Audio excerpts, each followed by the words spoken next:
Ravi de vous retrouver sur Arte pour un nouveau numéro du Dessous des cartes. On commence avec cette photo qui a beaucoup circulé sur les réseaux sociaux fin 2024, notamment via les forces ukrainiennes. Image d'un soldat nord-coréen qui serait mort au combat en Russie, dans la région de Koursk, où les Ukrainiens mènent des opérations de représailles à l'invasion russe de leur pays. La Corée du Nord qui aurait envoyé 12 000 soldats en octobre 2024 pour renforcer l'armée de Vladimir Poutine. En janvier 2025, c'est cette fois la Corée du Sud qui communiquait sur le fait qu'on ne voyait plus de Coréens du Nord sur le terrain russo-ukrainien, ajoutant qu'il était possible que cela soit lié à de lourdes pertes. Il n'empêche, l'envoi par Pyongyang de ces soldats nord-coréens aura marqué une étape supplémentaire de l'internationalisation du conflit et rappelé au monde entier ce lien ancien qui perdure entre l'ex-URSS et la Corée du Nord, un lien dont nous avons voulu vous retracer l'histoire et la géographie. Sortons nos cartes. La Corée du Nord occupe un peu plus de la moitié de la Corée, péninsule entourée depuis des siècles de grandes puissances qui pèsent sur sa destinée, Chine, Japon, États-Unis et surtout l'immense Russie. Géographiquement, Russie et Corée du Nord partagent 17 km de frontières le long du fleuve Tyumen qui se jette dans la mer du Japon, appelée par Pyongyang mer de l'Est de Corée. Moscou et Pyongyang n'ont pas la même puissance. La Russie, 11e économie mondiale, compte 144 millions d'habitants et 5580 ogives nucléaires. Pyongyang, 138e économie mondiale, 26 millions d'habitants et 40 à 50 bombes atomiques. Mais les deux pays sont très liés. D'abord parce qu'historiquement, c'est Moscou qui a créé la Corée du Nord. Voyons comment. 1905, le Japon impérial colonise la Corée.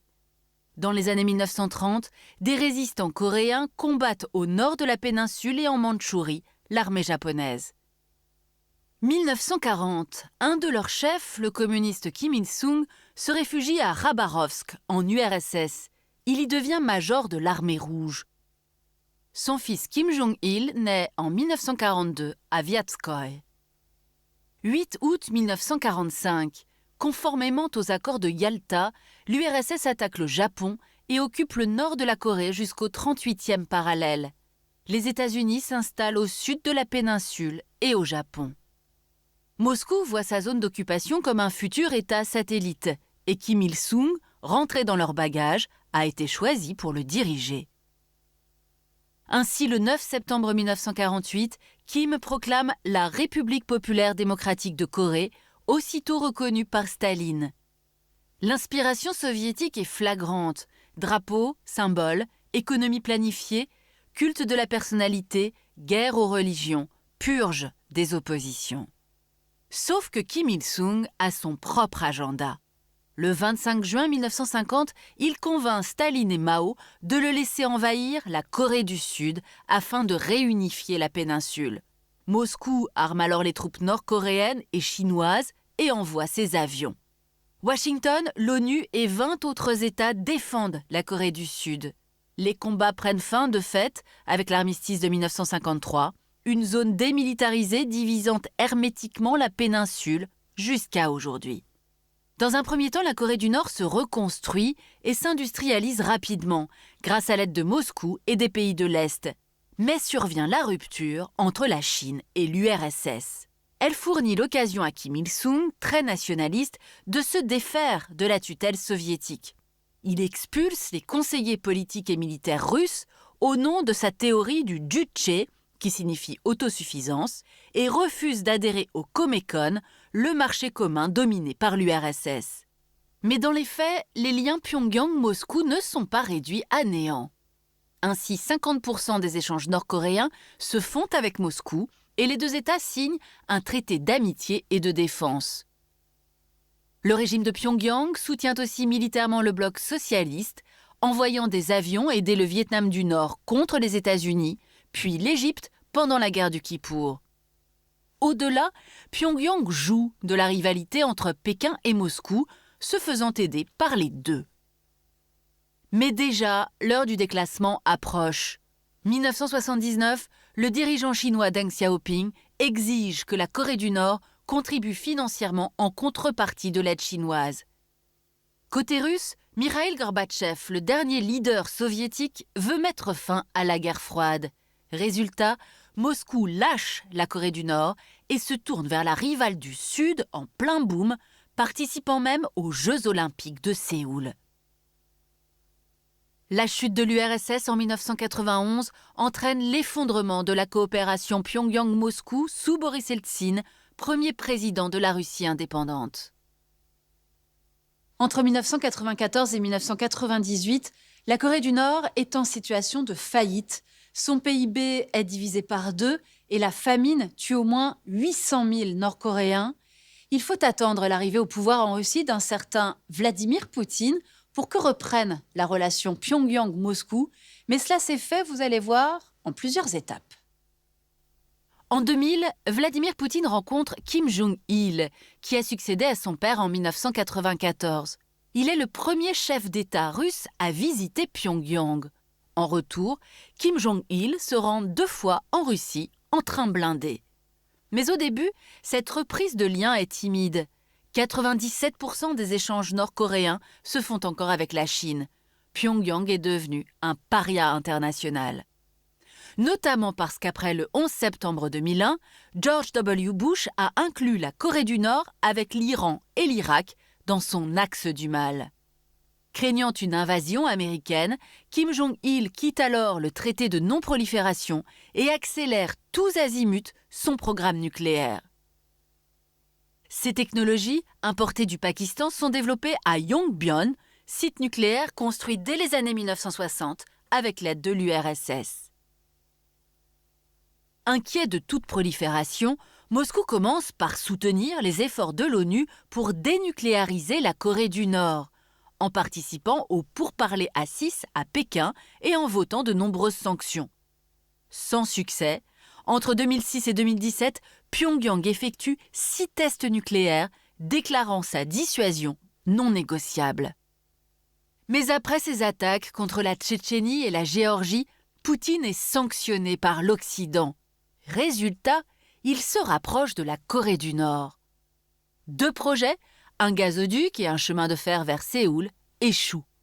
Mais Moscou finance un autre chemin de fer reliant Vladivostok et le transsibérien à Kassan et au port nord-coréen de Rajin.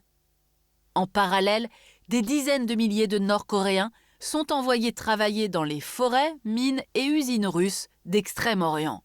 En 2012 enfin, Moscou annule 90% de la dette nord-coréenne de la guerre froide, soit 10 milliards de dollars. La première crise ukrainienne en 2014 renforce encore ce lien Moscou-Pyongyang. Au pouvoir depuis 2011, Kim Jong-un, fils de Kim Jong-il, reconnaît aussitôt l'annexion de la Crimée. En retour, la Russie crée un conseil d'affaires et une connexion Internet entre les 2 États et multiplie les coopérations énergétiques et scientifiques. L'attaque russe à grande échelle de l'Ukraine parfait l'alliance. À l'ONU, Pyongyang est l'un des 4 seuls États à ne pas condamner l'invasion de la Russie, devenue à son tour paria. En retour, Moscou bloque les sanctions à l'ONU contre Pyongyang. Les échanges bilatéraux sont multipliés par 10 en un an. La Corée du Nord vend obus et missiles, y compris balistiques, contre devises, pétrole et haute technologie russe. Moscou, qui construit aussi un pont autoroutier sur le fleuve Tyumen et veut exploiter des gisements de lithium en Corée du Nord. Côté militaire, Poutine signe en juin 2024 un partenariat stratégique global à Pyongyang avec clause de défense mutuelle. Enfin, tournant historique, Kim Jong-un envoie 4 mois plus tard 12 000 soldats aider la Russie en Ukraine. Des soldats nord-coréens, on l'a vu, déployés sous uniforme russe dans la partie de la région russe de Koursk occupée par les forces ukrainiennes depuis août 2024. En réaction, la Corée du Sud, qui vend déjà de nombreux chars et missiles à la Pologne, menace d'envoyer directement armes et conseillers militaires pour aider l'Ukraine. Cet axe Moscou-Pyongyang accentue l'internationalisation du conflit ukrainien et déstabilise l'Asie du Nord-Est. Le long de la frontière entre les 2 Corées, en effet, les militaires sud-coréens, américains et japonais craignent les retours d'expérience des soldats nord-coréens revenus d'Ukraine. En parallèle, Pyongyang teste sans cesse de nouveaux drones et missiles, avec un record de 69 tirs en 2022. Quant à la Chine de Xi Jinping, si la déstabilisation de l'Occident n'est pas pour lui déplaire, elle redoute en revanche les effets dominos. Chine et Corée du Nord sont en effet liés depuis 1961 par un pacte militaire, Pyongyang servant d'État tampon face aux troupes américaines au sud. Pékin craint donc toute escalade régionale qui nuirait à ses échanges économiques très fournis avec la Corée du Sud et le Japon. Les tensions pourraient en effet pousser les deux États à se doter de l'arme nucléaire. Dès lors, l'alliance entre ces belliqueux voisins russes et nord-coréens déplaît à Pékin, qui refuse jusqu'ici toute manœuvre militaire à trois.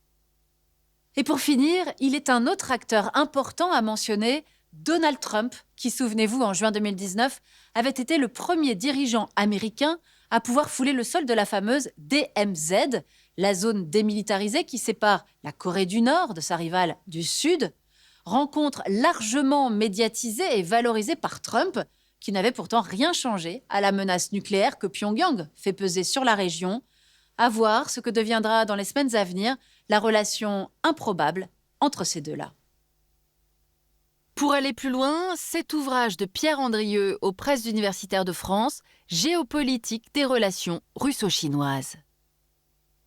Ainsi s'achève ce nouveau numéro du Dessous des cartes. Rendez-vous bien sûr la semaine prochaine, même endroit, même heure. À bientôt.